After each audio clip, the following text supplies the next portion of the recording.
for Christmas. I can't wait to see their faces. Driving home for Christmas. Oh, hello. Yeah. Come on. Yeah, I know. But it's relevant, you know. Very Welcome good. to this, the final news and views with the EV Café before Christmas. 30 minutes of what's happening in zero-emission transport with expert analysis from my good friends Paul Kirby and Sarah Sloman. How you doing, chaps? Hello. Chapesses? You well? Yes, all very good here. Thank you. Although we thought you had snow, Paul, and it turned out it was dust. Oh no, don't say that. Don't say that. Oh no, I was really hoping you weren't going to tell the world, because that is what happened. Oh no. And Sloey. It was so bad. What? Guinness. Chin chin. Yeah, I wish. Bailey's coffee, it isn't. I wish it was though. I've been skip diving this morning in the name of sustainability, getting out a Christmas wreath. Waste not, want not. Golly, good girl. Right, okay, shall we all grab a cuppa? I've got one, Sarah's got one. Pablo, have you been well serviced this morning? Oh, yes. Oh, yeah. Right, okay. Let's plug into what's happening in clean transport this week. And coming up, the zero emission vehicle mandate rollback would risk billions of pounds of investment. Ministers have been warned. UK firms are urged to rethink business travel costs as the costs are set to reach a record of £68 billion. Green hydrogen generators are being used to speed up the rollout of EV charging infrastructure. We find out more on that. A consultation has been launched on the future of Scotland's public EV charging network, the largest privately owned charging network in the world. And a diesel-free milestone has been achieved by a truck fleet. More on that soon. We were hoping to have our truck expert, Mr. Sam Clark, with us, but sadly, he's not with us today. He's a little bit up to his neck in it. So, are you driving home for Christmas? This is the question. Where are you headed? When do you set off? Come on, you can tell us, because a record 23.7 million drivers are expected to hit the roads on Friday the 20th of December, prompting the AA to issue several amber traffic warnings ahead of the Christmas getaway. Friday the 20th is predicted to be the busiest day on the roads. And this number, the 23.7 million drivers, is the highest number since records began in 2010. The slightly better news is that most drivers are staying local this Christmas and travelling less than 50 miles, according to the new AA survey. So, you rotten lot, what's happening? Paul, are you staying home for Christmas? I am staying home for Christmas. However, I missed the date that you suggested that everybody was going to drive on. It's not the 23rd. Today. Oh, thank goodness. Right. No, so I'm travelling on Monday to go and get my mum from Box in Wiltshire. And so if anybody lives in Box, stop by and say hi or let me know and I'll pop in. And then whisk her back here for a couple of days. And then we are sort of drop her home, and then we're off to Chepstow, of all places, or just outside. Okay. Well, I've got some bad news for you, so mate. That's it. Home for Christmas. I've got some bad news. The second busiest days are expected to be Saturday the 21st and Monday the 23rd of December, with 22.7 million drivers out and about on Monday. Bet you're looking forward to that. Sarah, what are you up to? Excellent. Good. Well, local. That's fabulous. Keep it local. I always try to do that. And my sister, she lives in Yorkshire. Oh no, what's going on? I think okay, we have I'll a delay with Sarah. Right, okay, so it's going to be busy. Tell us in the chat where you are going to be for Christmas. Oh, good gracious. Ron Godfrey's driving from Watford to Barrow-in-Furness later. May go via Lowestoft, Ness and St David's to make it interesting. Yeah, just stay off the motorways, mate, is the best way, I think. Dev Chakravarti, he's staying home for Christmas. Good lad, so am I, but not your home. Michael Barton's driving 150 miles to London on Monday. 22.7 million of you will be joining Michael Barton then. Yeah, it does look like it's a bit busy out there. How much horsepower Do you think Santa's sleigh needs? Now, this was a question we've None. spoken about. None. It needs reindeer power. I mean, does Amazing. Belinda Guy know nothing? He doesn't have horses. He has reindeer. Belinda Guy is going to Southampton over Christmas, and Southampton is my hometown. So you're okay. You don't have to answer to Paul Kirby, and neither does anybody else. Right, what else we got going on? Rob Dustin's staying in Poole. He sold his car, so no travelling. Public transport is closed due to engineering works. That Totally is shut just down. What? Oh, it's a load of pants. Now then, got a quote from Chris Wood, who's the outgoing AA Patrol of the Year and a regular at the EV Café Village. And Chris said, the ghost of Christmas past shows that each year avoidable breakdowns snowball into miles of queues on the road. He's obviously had far too much cheese in his diet, like we all have. Thank you for that, Chris. Yeah, breakdowns.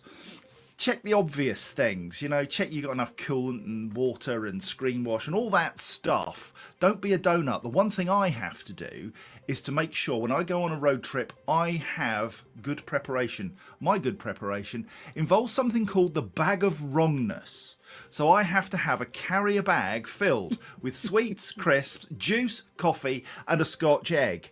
What do you take on your road trips to make sure that you're safe? That's my bag of wrongness. Sarah, do you take anything? Are you superstitious like that and have to take anything on a road trip?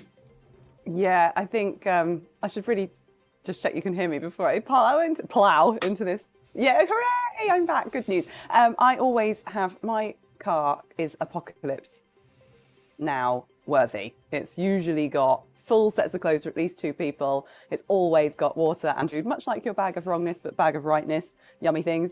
Though I just live in this world where I just think it could happen. It only happened to me once, and that was 11 years ago, but I still do it because that day was hell. Yeah. And Kirby, you are a bag of wrongness. Yes, you are. What do you take in your car? Do you know what I take in my car? I take a load of good intentions and a big bag of forgetfulness because I forget everything that I intend to take. From cards, I leave the coffee at home. I just forget everything. So usually I manage to get a coffee into the car, and that's it. If I remember a coat, I'm quite lucky. But yes, no, not very organised at all. As if that's a surprise to anybody. I did just notice that one of our number in the chat, Ashley Bannister, might be meeting Richard Parker, who lives around the corner, for a beer over Christmas. A bit of festive cheer. What will they be taking in their little journey to the pub, I wonder? Just a few coins, I suspect, for a nice drink. I can apparently go round to Dev Chakravarti's house as long as I can deal with his determined 3-year-old daughter. Listen, I can cope with 4 other EV Café members, my friend. Yeah. I'll be fine. We're pretty stroppy. Daryl Sharp's having a curry in Wellington, 5 miles away. Dave Bushnell staying in Swindon. Oh, can we all hear it for Dave Bushnell? He's going to be in Swindon. Yeah, Bless him. Sad, isn't it? Yeah. Jamie Fretwell driving the ID. Roundabout. Jamie Fretwell driving the ID4 to the home counties to see his dad. Good lad. Stuart Humphrey, Haribo Tangtastics. I don't know how you can see out the windscreen when you put one of those. Anyway, good work. Let's move on with the news, shall we? Organisations representing investors, energy and infrastructure businesses have urged ministers not to weaken the zero-emission vehicle mandate targets at the request of a handful of major automakers. The call to action has come from Charge UK, the UK Sustainable Investment and Finance Association, the Association for Renewable Energy and Clean Technology, and BEMA, the Trade Association for Energy Infrastructure Manufacturers and Providers. Collectively, these groups represent billions of pounds of business interests. These bodies argue that watering down the ZEV mandate targets may placate some automakers in the coming years, but would be short-sighted as it would deter investors in the longer term. Now then, Mike Hawes of the SMMT countered this, following a larger than expected decline of over 30% in vehicle production in November, the 9th decline in a row, and he said these figures offer little Christmas cheer for the sector. Whilst the decline was expected, it wasn't to be as large as it was. And with extensive changes underway at many plants, manufacturing is under pressure at home and abroad, with billions of pounds committed to new technologies, new models and new production tooling. Government can help by supporting consumers in the transition, fast-tracking its industrial strategy, and most urgently, reviewing the market regulation, which is putting enormous strain on the sector. This last point really got my attention, Sarah. This market regulation, the ZEV mandate, it's being blamed for this decline in production. I smell something here. That can't be right. Production, an awful lot of it happens out with the UK. It happens across the world, the ZEV mandate, and really we're leading the way in this area. Only applies to the UK. So there's something much bigger going on here. Any sense of what's happening? I am called back to listening in on the Phil Clark podcast this week that Paul was on with me. Yeah. Now, Phil Clark works in the commercial fleet industry, and together we talked about this, and we just feel like actually moving goalposts is incredibly unhelpful, because targets should be ambitious, yes, but attainable also, yes. The plan should be set and they're executable with deliverable milestones, yes. Now the reason why these things swerve and curve along the road is because when you're shifting goalposts, people feel they've got more time. They feel like they can perhaps make a decision in the opposite direction if they see maybe profitability at risk, or maybe they feel like manufacturing slowdown is a risk, or perhaps in this case, what you're really smelling is diesel. Do you think? That's interesting. Do you think diesel and the ghost of fuels past is really the reason why there's been this slowdown, Paul?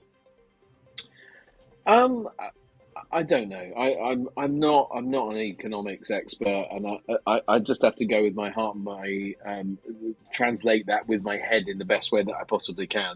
And so my heart says that actually in the process of adapting to new technologies, there has to be a natural dip in productivity in terms of output. But actually, there's still a lot going on in the background, and there has to be a lot of change right now. And so that, I think, is part of that. I'm not clear on the SMMT's goal here or purpose, and I'm also not clear on why the manufacturers are holding back. You look at Norway as a great example of a country that has almost moved entirely to electric vehicles with a really clear plan from government, which they've stuck to. They've never wavered on. They've delivered it. Precisely. I think that the ZEV mandate is a good thing. I do accept that there could be more done on the demand side of the mandate. And I could understand a reducing of the fines potentially to allow for a more equitable transition, and it wouldn't be so punitive, but still punitive enough to give incentive. But I think the change is set. And I think that's the cause for the dip. But I'm not an expert in this place. And John, you make a really good point that the rest of the world, we are tiny in relation to the rest of the world in terms of numbers, albeit a big and important market. We are tiny in relation to global economy. It's I think it's overstating it. Yeah, and when we've touched on this news before, we've usually concluded that people are getting on with it anyway and not to be deterred, and to just continue to look at the longer term horizon and avoid these potholes.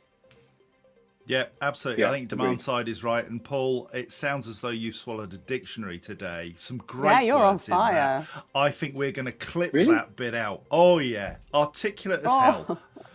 And that. What's in your I'll tell ya. coffee?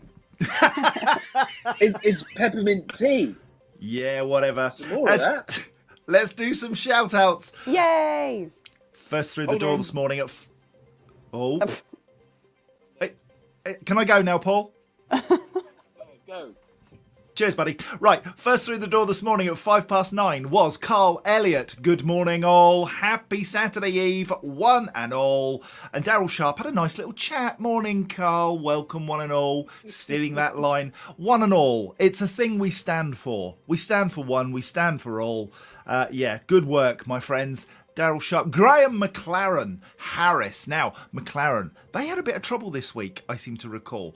Something to do with a fire in a McLaren. But anyway, it doesn't really matter. Fires don't happen in petrol and diesel vehicles, only in electric. Dev Chakravarti, he's your man. Daily Electric Vehicle is on duty. Thanks for coming along. Harpreet Singh. Now then, Harpreet Singh, I started the show with a sing, and now I'm interested to know what you would sing. See what I did there? Okay, I've got a radio show coming soon, surely. Dave Bushnell, good morning. Teresa Swift, she doesn't hang around. I'll tell you what, she's good. She's pretty swift. Ash Bannister, meeting up with Richard Parker. Sorry about that, mate. That's going to be a tough one. Evie Bino, Rod Godfrey. We've heard from him already. Lloyd Allen in Bristol. It's drizzly. But just got much sunnier as the cafe came on. Come on. Michael Barton, good morning from Bristol. Didn't mention the weather, but glad to see you're enjoying your job. My friend John Jesson, hello from Bristol as well. Rob Dustin from Poole. Tell you what, we're big down south. Matthew Ling, hello from Suffolk. It's always good to see you, my friend, and we want to talk to you because we've got some plans for 2025 that just might involve you if you're up for it. Now then, Stuart Humphrey. Do. Oh, now, Stuart Humphrey's got a great Christmas joke. What motorbike does Santa ride? A Holly Davidson. Oh, it's good, Stuart. Well done. Esther Jones from the AA. Always a delight to see you. Belinda Guy, you are fabulous. Off to Southampton, as we know from Midhurst. What else we got here? We have lots of chat. Mark Elliott. Goodness. Jamie Fretwell, Mark Elliott. Lee Sibley is in the house. Lee Sibley's in the house. Now then, where's Peter Heath? He's got Peter Heath. He's got nice teeth. Well done. There he is. Manny Razores, hello, my friend. Leon Gomez, Tom Middleditch. There you go. Europe car in the house. Good gracious, there's tons of people here. And Scott Eady, better late than never. Irish coffee, please. Oh, yes. That'd be nice. Hello, Ben. Is it? Oh, and Ben Crew. You're big up north too. How rude. Look how behind we are, guys. It's 17 minutes past 10. Yeah, right, I know, and but just to say, Mr. Ron fun. Godfrey, there we go. There is the peppermint tea bag. I'm just saying. He Teabagged. expressed doubt. Teabagged by Paul Kirby. After a challenging few years for the travel sector, it has been reported that the UK's business travel spending is expected to reach a record-breaking £68 billion by the end of 2024, exceeding pre-pandemic levels. This resurgence marks a turning point for the UK business travel, with the nation ranking as the fourth highest spender globally, with inbound business trips from the United States, Poland, Germany, France and Ireland fueling this boom. With travel demand on the rise, Peter Slater, CEO of Grand Transportation company CMAC Group, warns that many businesses face unique opportunities and challenges shaped by both increasing demand and rising costs. I'd be really interested to hear what's happening in your businesses around business travel. As companies tighten their belts, business travel is often one of those things which is curtailed. Sarah, how are pay-through doing in terms of business travel? Is it just a case of get on with it, go, be as efficient and as economical as you can, but business trips are important? Correct. We've got strict ESG improvement targets. We're already pretty good, but one of the ones is travel, so we take it quite seriously about what we do and don't do, always electing for phone calls or Teams, of course, but sometimes things have to be Chatham House rules. They've got to be face-to-face, especially in financial services, I find. So we travel a lot, but this is a lot about inbound. This is people coming over from the States, Poland, Germany, France, Ireland, it says in the article. So that's really encouraging. That means that we're attracting that sort of additional travel and tourism spend linked to that business opportunity. So hosting people in the UK is great for our economy. It's awesome. Great to read. And Pablo, have you recovered? From what? I'd just move on. I would just move on. Just next article.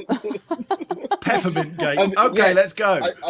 I've recovered, and I think business travel is very important because we hide under the umbrella of that sometimes. But I think business travel, if you were to look back over the last 4 years or 5 years, I think it will have changed massively So I remember doing 40,000 miles a year every year when I was at lease plan. So 6 years doing 240,000 miles over that period of time. And then nothing in relative terms, So I think, if we can take anything positive away from the COVID era, let's call it, then one of the things is a dramatic change on business travel. And, I think it's strange that it's reaching a record cost, but surely most of, 50% of meetings are now happening online rather than in face-to-face and not doing the miles. So it's a slightly confusing one to me. Maybe the train prices are still going up. I think that's possible. But certainly mileage on the roads has come back more or less to pre-COVID levels now. So we're not seeing that. Make sense. I agree with you. We sit online a great deal of our time. What's going on in your world? You let us know. Hit us up in the comments. How many miles are you doing? Because it seems counterintuitive that this is happening. But there you go. That's the facts. Now then, let's move on. GeoPura is expecting to install 2,500 hydrogen power units that could be used to implement off-grid charging infrastructure in areas that are struggling with planning and grid capacity. The renewable energy specialist already has 80 hydrogen power units in use and is looking to rapidly scale the business over the next 5 years. The HPUs work like a diesel generator but run on zero-emission green hydrogen fuel cell technology that's generated using renewable energy sources like wind and solar. The only emission from the fuel is water. Public sector fleets like the Ministry of Defence are already using HPUs to charge their EVs, while Balfour Beatty is using them on site locations to provide power for facilities at construction sites as well as EV charging points. This is brilliant, Paul. I like this. So renewable energy, which could go to waste, being used as a fuel, can be stored and then used to power EVs. Sensible thinking. Finally, a purpose for hydrogen. There we go. It's no, but listen. Who knows, right? We've got testing vehicles in test, and Stellantis have brought the Movano to think about hydrogen. But this feels like a really logical and sensible process. Creating energy to power vehicles in difficult circumstances. Balfour Beatty example is a really classic case in point. There are construction sites all over the country, HS2, building sites that they're building new roadways and all that sort of stuff. The infrastructure in those places is very poor, and it's always been a reason not to go to an electric vehicle because you can't charge them at one end and you've got to travel 60 or 70 miles each way, blah, blah, blah. Now we've got a solution that could be just dropped in anywhere, produce the energy where it's used, and, almost like a portable AW Energy Group at Checkley Wood, a portable version of that, create the energy when it's available and use it when it's needed. Wow. I love Liz Allen's clarity of thought, Sarah. How can organisations encourage people to come into the office, as they are, and then discourage business travel? We do need to reduce the number of cars on the road as well. She's bang on. Is it because we're hosting? I know it's the previous article, but is it because that article shows we are hosting more international business in the UK, or is it just generic commuting? Great to see. I don't know the answer. Yeah, but I think on this, I'm loving this. So listening to you, I love the news because I learn every single week. That's why I love being on the news. Apparently, we can go and see one of these in real life on the M74 in Lanarkshire, part of the Westmoreland family. Like T-Bay and Gloucester services, same people. They've often done 150 kilowatt charging, and they're all backed up by battery storage as well. So it's a pretty compelling use case here. I have no idea what the cost is. I know Simon King from Eden 7 isn't a massive hydrogen fan. He says even green hydrogen is 3.5 times the fuel cost, but that's when you're using it directly in the vehicle. So yeah, more on this, please. This is a great alternative use for hydrogen. I can feel a little trip coming on. The A74M is not far from me. I know. I've been there. I didn't realise. Yeah, may have to pop down now. Yeah, yeah. There's one there. I was down there the other day. I should have stopped in. Up there. Oh, up there, down there, wherever it is. Yeah. Now then, can we just say a very, very quick hello to Mark Watin Trentuso. What a brilliant name. He says, "Dear friends, so happy to hear you again." Do you know what? That is utterly wonderful. Bless you for saying that. And it's fabulous to have you here. Thank you. We really, really appreciate you. And we got a little hug emoji as well. Is that what it is? Oh, is that what that hug? is? I always think it's like That's a I hug just thought emoji. that- Well, Squish I think it's a face. hug emoji. If you type in thought- hug in your emojis, that's if what anyone comes up. tries to hug me like that, I'm going to punch you clean in the face. I just thought that was No. Paul doing jazz hands. Yeah. Now then, sharp. Hug? Transport No. Scotland are holding a public consultation to seek views on its vision for the country's public electric vehicle charging network. The Scottish Government recently published a draft implementation plan that outlines the key actions it says are necessary. The draft electric vehicle public charging network implementation plan, cunningly named, identifies 15 key actions. These actions cover a range of topics, including continuing to attract public and private sector investment to expand public EV charging. Did you know they've had 90 million of inward investment into the charging network in Scotland? I did not know that number. It's enormous. 65 million from the public sector, 90 million from the private sector. An incredible feat. Shall we move on? Well, I will say that it's interesting, the Scotland infrastructure, because I used it this last week. So I you, went Paul? up to. I did.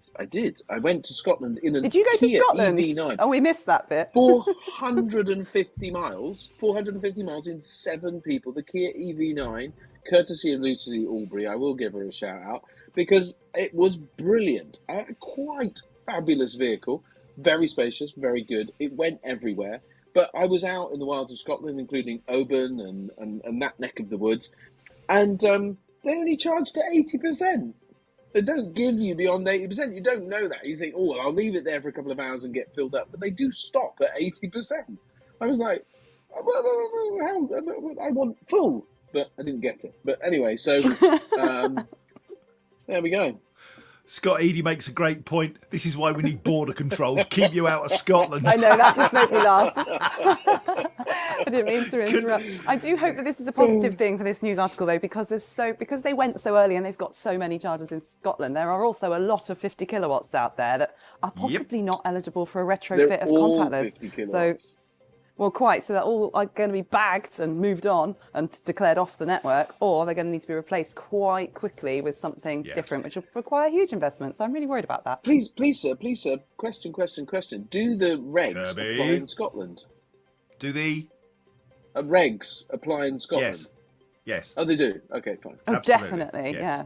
Definitely, yes. 3 minutes They to go. tend to do their own thing up there, don't they? But anyway, yeah. We do, yeah. We do it ourselves and we do it better. Freight Systems Express Wales has achieved diesel-free status with a 40-strong fleet that consists of 5 electric and 35 CNG-fueled trucks after taking delivery of 4 additional CNG Iveco S-Ways using 100% biomethane. Paul is an expert in that particular area. Jeff Tomlinson, Managing Director of FSEW, set a target to make his fleet diesel free by 2025, 5 years ago. The arrival of our 4 new CNG fueled Iveco S-Ways means we've achieved our target of becoming diesel free, he said. Since the company introduced its alternative fuel vehicles in March 22, it has covered more than 8.5 million miles, which includes 280,000 electric vehicle miles and 6.5 million CNG miles. Don't tell us it can't be done, people, because it's being done. And isn't it great that we get this, as Sam says, don't tell me about it, go do it. Well, they've gone and done it, Sarah, and I think that's remarkable. Yeah, this is what I was talking about with moving goalposts. They set a target and they work to achieve that target. So massive congratulations for doing that. And, I think one of the reasons why people love tuning into the EV Café is all of us live and die by that rule. We don't just bang on about things that we're planning to do. We bring it to you when it's done. And that's a really good way to start 2025. Yeah, and Iveco, again, leading the way there, Paul. It's good to see, isn't it? Great supporters of ours. Yeah, absolutely. I think decarbonisation has many faces, doesn't it? And the things that we can't do immediately, let's find a way of reducing CNG whilst not being a wholly zero-emission fuel.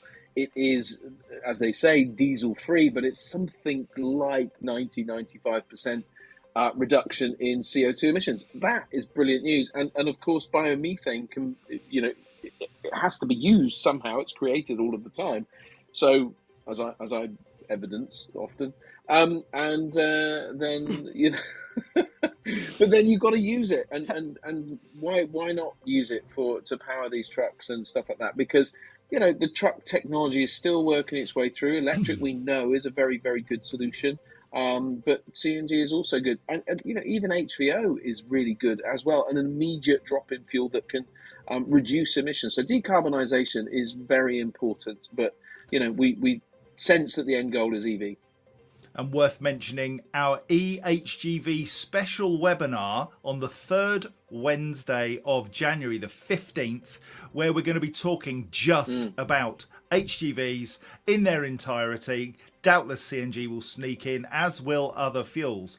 But the reality is, this is a business in transition, and we need to be there to support this brilliant work that's being done on our roads every day. If you've got any clean transport, PR or news stories you'd like us to cover, please send them to us at hello@evcafe.org. Until next Friday, it's goodbye from me, and it is goodbye from my good friends. Oh, bye. Bye. This has been This has been an EV Cafe production. Other sustainability news services are available, but this is just funner.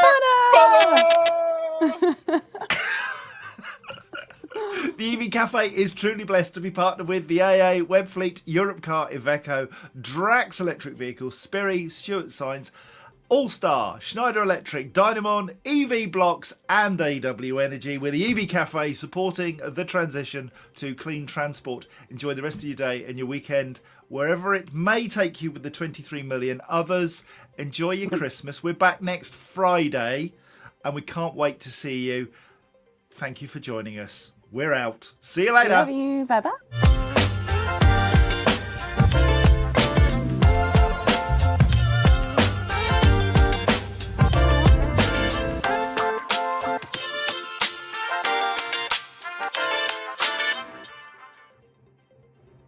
Look at that list. What a list.